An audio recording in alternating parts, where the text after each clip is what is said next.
Hello friends, આજે આપણે બનાવીશું શિયાળામાં ખાવાની મજા આવે તેવું લસણિયા ગાજર. તો આ ગાજર ફક્ત 5 જ મિનિટમાં બની જાય તેવું બહુ જ ટેસ્ટી લાગે છે. 100% તમારો જમવાનો સ્વાદ પણ વધી જશે. એકદમ ટેસ્ટી અને ચટાકેદાર લસણિયા ગાજરનું અથાણું. તો ચલો ફ્રેન્ડ્સ, રેસીપી સ્ટાર્ટ કરીએ. અહીંયા મેં 3 નંગ ગાજર લીધેલા છે. આ એકદમ સરસ ઓર્ગેનિક ગાજર છે. તેને ધોઈને મેં સરસથી કોરા કરી દીધા છે અને તેની આ રીતે પિલરની મદદથી આપણે છાલ ઉતારી દેવાની છે. આ રીતે બધા જ ગાજરની આપણે સરસથી છાલ ઉતારી દઈશું. ફ્રેન્ડ્સ, ગુલાબી ગાજર આવે તે લેવા હોય તો તે પણ લઈ શકો છો. અને આ રીતે તેના મીડિયમ સાઈઝના મેં ટુકડા કરી દીધેલા છે. તમારે મોટા ટુકડા કરવા હોય તો તે પણ તમે કરી શકો છો. અહીંયા હું ગાજરની લાંબી સ્લાઇસ કરી રહી છું. તમારે નાના ટુકડામાં કટ કરવો હોય તો તે પણ તમે કરી શકો છો. અને જે વચ્ચેનો ભાગ હોય તે નીકાળી દેવાનો છે. આ રીતે પતલી પતલી લાંબી ચીરો કરવાની છે. અહીંયા હું આ રીતે મીડિયમ સાઈઝનું કટિંગ કરી રહી છું. આ રીતે બધા જ ગાજરનું સરસથી કટિંગ કરી દેવાનું છે. તમારે ગાજરનું જેવડું પીસ જોઈએ તેવડું કટ કરી લેવાનું છે. આ રીતે બધા જ ગાજર સરસથી કટ થઈ ગયા છે. જો તેલવાળા અથાણા ન ખાવા હોય તો આ અથાણું એકદમ ઇન્સ્ટન્ટ અને ઓછા તેલમાં તૈયાર થાય છે. તો હવે આપણે લસણની ચટણી બનાવીશું.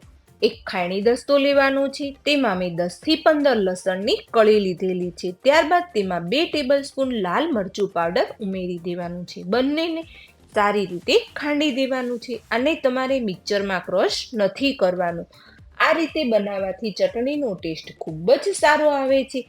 આ એકદમ સારી રીતે ચટણી વટાઈ ગઈ છે, તમે જોઈ શકો છો. ત્યારબાદ એક બાઉલ લેવાનું છે. જે ગાજર કટ કરેલા છે તે લેવાના છે. ત્યારબાદ લસણવાળી ચટણી એડ કરવાની છે. 1 ટેબલસ્પૂન લસણવાળી ચટણી એડ કરીશું. સ્વાદ અનુસાર સોલ્ટ. અથાણું છે તો હિંગ વગર તો અધૂરું જ છે. 1 ટીસ્પૂન હિંગ, 1 ટેબલસ્પૂન ધાણા જીરું પાવડર. અને ધાણા જીરું પાવડર એડ કરવાથી ખૂબ જ સારો ટેસ્ટ આવે છે. 1 ટેબલસ્પૂન કોથમીર અને 1 ટેબલસ્પૂન તેલ એડ કરવાનું છે. અહીંયા મેં સિંગ તેલનો ઉપયોગ કરેલો છે. ફ્રેન્ડ્સ, બને ત્યાં સુધી સિંગ તેલનો જ ઉપયોગ કરવાનો છે. હવે બધા જ મસાલાને લસણ અને ગાજર સાથે એકદમ સરસથી મિક્સ કરવાના છે. જો સ્પૂનની મદદથી ન ફાવે તો હાથની મદદથી પણ એડ કરી શકો છો. બધું જ સારી રીતે મિક્સ કરી દેવાનું છે. એકદમ ટેસ્ટી અને ચટકદાર અથાણું તૈયાર થાય છે. ફ્રેન્ડ્સ, જે લસણની ચટણી હતી તે સારી રીતે ગાજર સાથે મિક્સ થઈ જવી જોઈએ. બધું જ સારી રીતે મિક્સ કરી દેવાનું છે. જો ફક્ત 5 જ મિનિટમાં એકદમ ટેસ્ટી અને ચટાકેદાર અથાણું આપણું તૈયાર થઈ ગયું છે. આ લસણિયા ગાજરને તમે સવારના નાસ્તામાં કે પછી થેપલા સાથે, ભાખરી સાથે, રોટલા સાથે ખાશો તો એકદમ ચટાકેદાર અને તમારો ખાવાનો સ્વાદ 100 ગણો વધી જશે. અને આ અથાણાને તમે 2 થી 3 દિવસ સુધી ફ્રીજમાં સ્ટોર કરી શકો છો.